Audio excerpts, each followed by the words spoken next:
soy un hombre del sur, polvo, sol, fatiga y hambre, hambre de pan y horizontes, hambre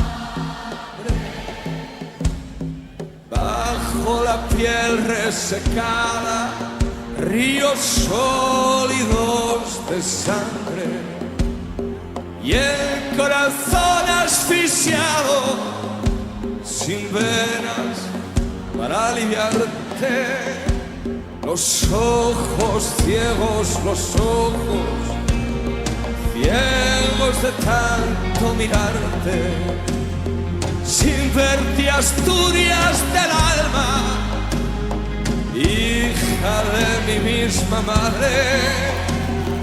Dos veces dos has tenido ocasión para jugarte la vida en una partida y las dos te la jugaste.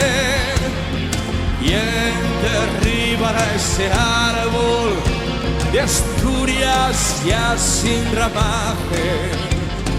Desnudo, seco, clavado, con su raíz entrañable que corre por toda España, crispándonos de coraje.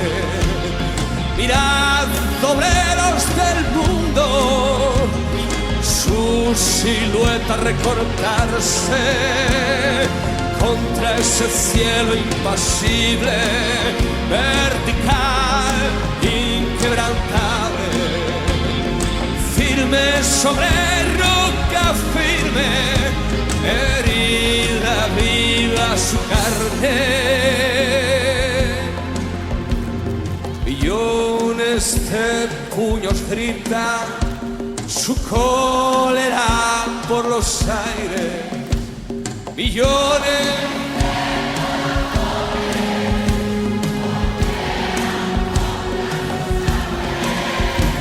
prepara tu salto último, lívida muerte cobarde.